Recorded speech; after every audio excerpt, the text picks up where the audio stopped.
हिंदुस्तान में मुसलमानों की आबादी सरकारी आदाद-ओ-शुमार के मुताबिक 16% है, लेकिन केंद्र सरकार और 16 राज्यों की सरकारों में हिस्सेदारी ज़ीरो है। कहने का मतलब ये है कि एक भी मुस्लिम एमएलए एमपी हिस्सेदारी में नहीं है। इस बात के लिए सभी मुसलमानों और राजनीतिक पार्टियों को सोचना और गौर करना चाहिए। देश की आज़ादी के बाद पहली बार संसद में सत्ताधारी पार्टी का कोई मुस्लिम सदस्य नहीं बचा है।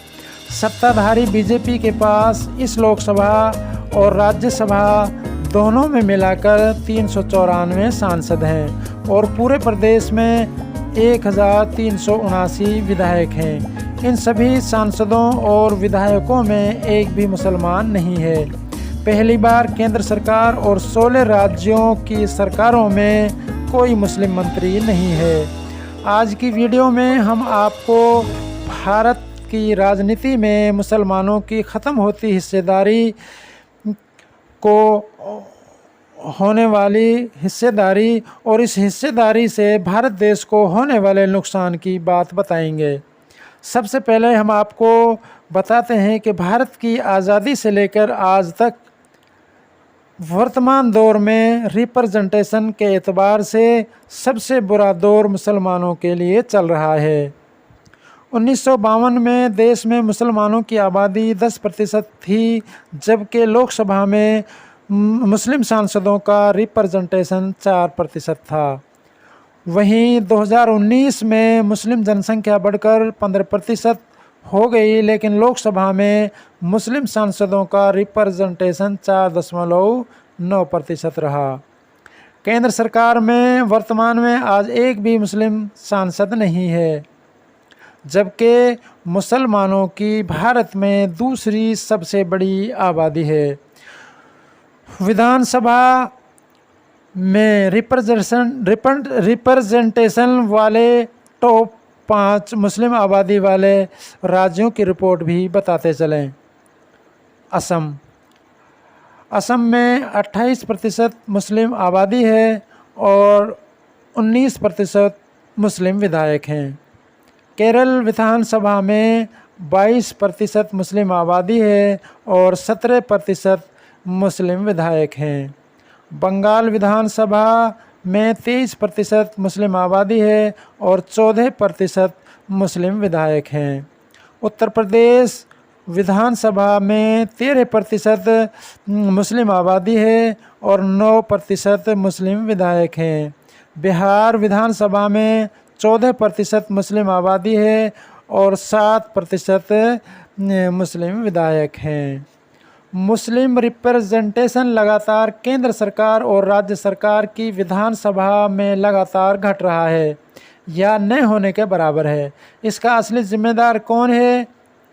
अभय कुमार दुबे पॉलिटिकल एक्सपर्ट का कहना है कि संविधान में दलितों और आदिवासियों को छोड़ दिया जाए तो इस बात का कोई जिक्र नहीं है कि किसी समुदाय का कितना रिप्रेजेंटेशन होना चाहिए।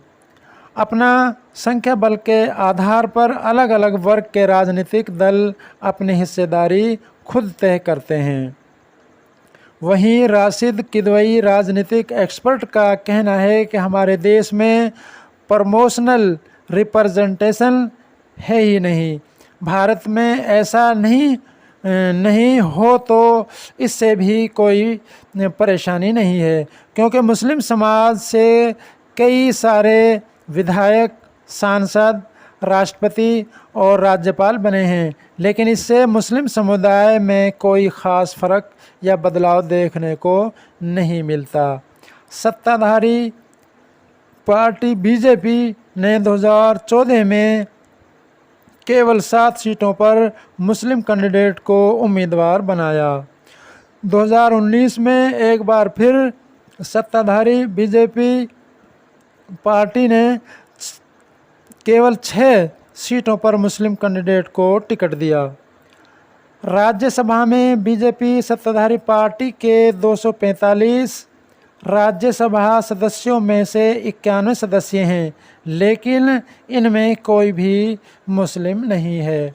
लगातार घटते मुस्लिमों के रिप्रेजेंटेशन के पीछे विश्लेषक 3 वजह बताते हैं। पहली वजह, राजनीतिक दल मुस्लिमों को कम टिकट देते हैं। मुस्लिमों को उन जगह से टिकट ही नहीं देते जहां से उनको जीतने की संभावना ज़्यादा होती है। दूसरी वजह, एक्सपर्ट बताते हैं कि मुस्लिमों की कुल आबादी गरीबी से जूझ रही है, जिनको अपने 2 वक्त की रोटी की तलाश हर वक्त लगी रहती है। तीसरी वजह एक्सपर्ट बताते हैं, और ये सबसे बड़ी वजह दिखाई देती है। तीसरी और सबसे बड़ी वजह देश की राजनीति में हिंदुत्ववादी राजनीति का उभार होना है। देश की हर राजनीतिक पार्टी को लगने लगा है कि अगर हम मुस्लिमों की समस्याओं को आगे करेंगे तो हिंदू नाराज़ हो जाएंगे और हम इलेक्शन हार जाएंगे। इसलिए मुस्लिमों की वोट तो हर राजनीतिक पार्टी को चाहिए, लेकिन उनकी समस्याओं की किसी को भी परवाह नहीं है।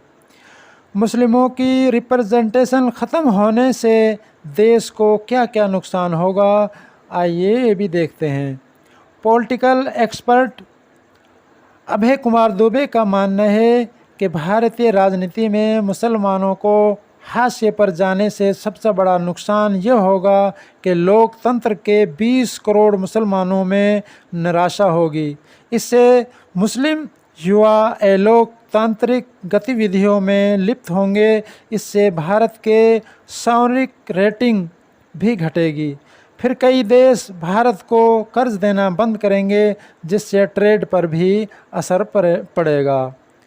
मुसलमानों की लगातार घटती रिप्रेजेंटेशन के पीछे आपकी राय में असली वजह क्या है? आप हमें अपनी राय देना ना भूलें।